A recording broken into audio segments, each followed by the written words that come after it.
के हिंदी सेट 1 का solution.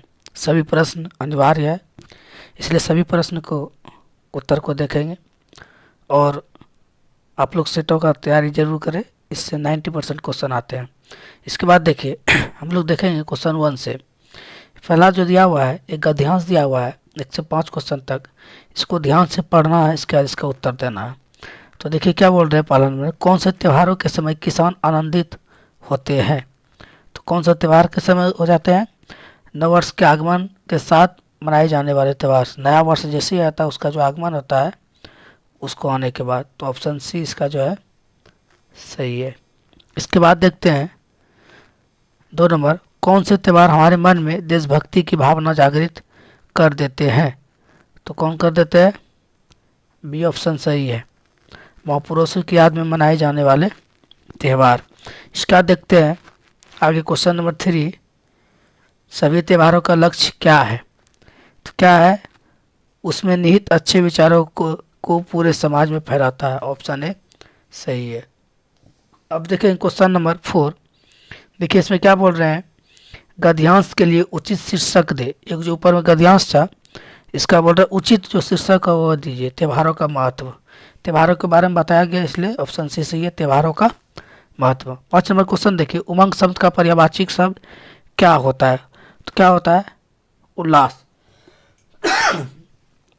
Option भी सही है। इसके बाद देखते हैं आगे, नीचे भी देखिए एक दिया हुआ है पद्यांश, ये पद को पढ़ना है और कुछ जो क्वेश्चन दिया हुआ है उसका आंसर देना है। क्वेश्चन नंबर 6 देखते हैं, क्या बोल रहे हैं, कवि को अकेले में किसकी याद आती है। ऑप्शन ए सही है, मां की याद आती है। क्वेश्चन नंबर 7, आज नखरे उठाना मुहावरे का अर्थ क्या है। नाज नखरे उठाना, तो इसका मुहावरा का अर्थ क्या है, हर तरह की इच्छा पूरी करना। ऑप्शन बी सही है। इसके बाद देखते हैं आगे क्वेश्चन नंबर 8, दूध पिलाते समय माँ कवि को क्या कहती है। जब दूध पिलाती है तो माँ जो है, जो कवि है उसको क्या कहती है। ऑप्शन सी सही है, बेटा मेरा शेर बनेगा। क्या देखिए क्वेश्चन नंबर 9, कवि के डर जाने पर माँ क्या करती थी। अगर कवि डर जाती थी तो उसका माँ उसे क्या करती थी, अपने ममता भरे आंचल में छुपा लेती थी। ऑप्शन डी सही है। अब क्वेश्चन नंबर 10 देखते हैं, प्रस्तुत कविता का उचित शीर्षक दे। तो इसका उचित शीर्षक देने बोल रहा है, तो माँ की ममता। ऑप्शन सी सही है। ये उपरोक्त सभी हो सकते हैं, माँ की प्यार, माता का अंचल, तो उपरोक्त सभी इसको बोल सकते हैं। ऑप्शन डी सही है। ऑप्शन डी को हम लोग क्या करेंगे, सभी शीर्षक सही है। इसके बाद देखते हैं 11 नंबर क्वेश्चन, जो शब्दांश किसी शब्द के पहले जोड़कर उसके अर्थ में परिवर्तन ला देते हैं उसे कहते हैं, उसे उपसर्ग कहते हैं। क्या बोल रहा है, जैसे ही कोई शब्द है उसमें पहले अगर कुछ जोड़ेंगे और परिवर्तन ला जाएगा उपसर्ग कहलाता है।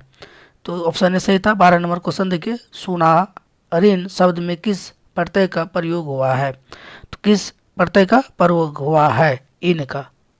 ऑप्शन सी सही है, इसमें इसके ऊपर होना चाहिए लेकिन नहीं दिया है। तो देखते हैं क्वेश्चन नंबर 13, आकाश का सही पर्यायवाची है। तो आकाश का सही पर्यायवाची शब्द क्या है। ऑप्शन बी सही है, गगन। इसके बाद देखिए 14 नंबर क्वेश्चन, 14 नंबर, सीता आम खाती है वाक्य में ने परसर्ग के प्रयोग कौन सा परिवर्तन होगा। तो इसमें कौन सा हो जाएगा, बी, सीता ने आम खाया। क्वेश्चन नंबर 15 देखते हैं 15, 4 लीटर दूध में विशेषण क्या है। 4 लीटर। ऑप्शन ए सही है। क्वेश्चन नंबर 16 देखते हैं, राम ने समय पर काम पूरा किया, रचना के आधार पर वाक्य भेद बताए। तो कौन सा वाक्य है, सरल वाक्य। इसका देखते हैं क्वेश्चन नंबर 17, मोहन ने कहानी सुनाई और सोहन हंसने लगा, रचना के आधार पर वाक्य भेद बताए। संयुक्त वाक्य है, इसमें 2 क्या वाक्य जुटे हुए। ऑप्शन बी सही है। उसके बाद देखते हैं 18 क्वेश्चन नंबर, 9 2 11 होना मुहावरे का सही अर्थ क्या है। 9 2 11 होना मतलब भाग जाना।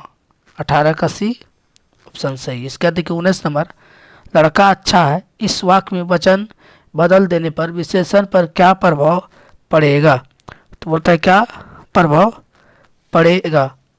तो ऑप्शन ए सही है इसका 19 का, लड़के अच्छे हैं। इसके बाद देखिए 20 नंबर क्वेश्चन, विशेषण पद के द्वारा जिसकी विशेषता बताई जाती है उसे क्या कहते हैं? विशेष्य। ऑप्शन सी सही है। अब खंड ग देखेंगे पाठ्य पुस्तक से, ये पुस्तक से दिया गया हुआ है। देखिए क्या बोल रहा है, प्रस्तुत एक गद्यांश दिया हुआ है जिसको 21 से 30 तक क्वेश्चन इस गद्यांश से ही सॉल्व होगा। तो इस गद्यांश में कुछ छोटा सा दिया हुआ है, इसको पढ़ना है और आगे का सॉल्यूशन करना है। तो देखते हैं क्वेश्चन नंबर 21, प्रस्तुत पद के रचनाकार कौन है? तो ऑप्शन ए सही है कबीरदास। मनुष्य किसे ढूंढ रहा है? इसका ऑप्शन डी सही है ईश्वर को। मनुष्य किसको ढूंढ रहे हैं? ईश्वर को। 23 नंबर क्वेश्चन, बैराग का मतलब है? 23 नंबर क्वेश्चन, बैराग का मतलब क्या है? तो इसका ऑप्शन बी सही है वैराग्य।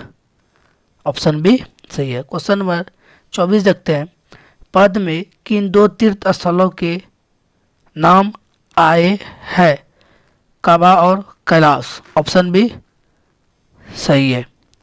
देखते हैं क्वेश्चन नंबर 25, इससे पहले देखिए कुछ निर्देश दिया हुआ है, निम्नलिखित प्रश्नों के सही विकल्प का चयन कीजिए। सही विकल्प का चयन करना है।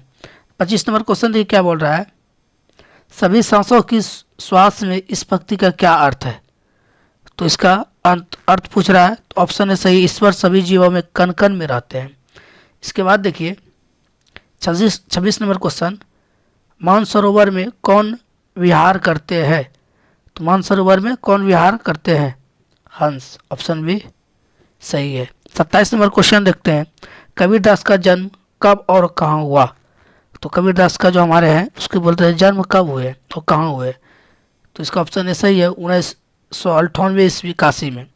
28 नंबर क्वेश्चन देखते हैं, इनमें से कबीर की रचनाओं का संग्रह कौन है? संग्रह पूछ रहे हैं कौन है? तो ऑप्शन ए सही है बीजक। इसके बाद देखेंगे 29 नंबर क्वेश्चन, बोलते हैं पखी का क्या अर्थ है? तो इसका ऑप्शन डी सही है, पक्ष और विपक्ष। अब देखते हैं क्वेश्चन नंबर 30, संसार को किसके समान बताया है? संसार को किसके समान तो बताया है? कुत्ते के समान। ऑप्शन सी सही है। अब आगे देखिए निर्देश दिया हुआ है, प्रस्तुत गद्यांश के ध्यानपूर्वक पढ़कर प्रश्न संख्या 31 से 35 तक के लिए सही उत्तर का चयन करना है। तो गद्यांश दिया हुआ है, इसको पढ़ना है और 31 से 35 तक सही विकल्प का चयन करना। देखिए क्वेश्चन नंबर 31 क्या है, छोटी सी लड़की रात को दोनों को क्या खिला जाती थी? क्या खिलाई जाती थी? ऑप्शन है सही है रोटियाँ। इसके बाद देखिए 32 नंबर क्वेश्चन, लड़की के पिता का क्या नाम था? भैरू। ऑप्शन सी सही है। क्वेश्चन नंबर 33 देखते हैं, सौतेली माँ उसके साथ कैसा व्यवहार करती थी? सौतेली माँ कैसा व्यवहार करती थी? तो ऑप्शन बी सही हो, उसे मारती थी सौतेली माँ। इसके बाद देखिए निर्देश दिया, फिर निम्नलिखित प्रश्नों के सही विकल्प का चयन कीजिए। आगे क्वेश्चन देखते हैं 34 नंबर क्वेश्चन, बोलता है दोनों बैलों के साथ कैसा व्यवहार किया जाता था? कैसा व्यवहार किया जाता था? वे दिन भर जोते और डंडे खाते थे। ऑप्शन ए सही है। इसके बाद 35, उपयुक्त गद्यांश के लेखक कौन है? प्रेमचंद जी। दो बैलों की जो कथा लिखे हैं हमारे प्रेमचंद्र इसके लेखक थे। अब देखते हैं क्वेश्चन नंबर 36, तिब्बत की औरतें चाय किसमें कुटती थी? किसमें कुटती थी? चूड़ी में। 37 देखिए, लेखक गलत रास्ते पर कितने मील चल गया? तो बोलता है लेखक जो है कितने दूर तक गलत रास्ते पर चले? 1.5 मील। ऑप्शन है सही है। 38 नंबर क्वेश्चन देखिए, शेखर विहार में कंजूर की कितनी हस्तलिखित पोथियाँ थी? कितना पोथियाँ लिखी थी? तो ऑप्शन से सही 103 पोथियाँ। अब देखते हैं क्वेश्चन नंबर 39, बोल रहे लेखक लंडकोर के मार्ग में अपने साथियों से किस कारण बिछड़ गया? तो ऑप्शन सी सही है, लेखक का घोड़ा धीमा चलने लगा और रास्ता भटक गया। लास्ट क्वेश्चन देखेंगे 40, हमारे चैनल को लाइक शेयर सब्सक्राइब ज़रूर करें ताकि मैं आप लोगों के लिए ऐसा वीडियो बनाता रहूं। वृंदावन की नदी का श्यामला पानी किसकी याद दिलाता है? क्वेश्चन नंबर 40 में है, तो कृष्ण की ऑप्शन भी सही है।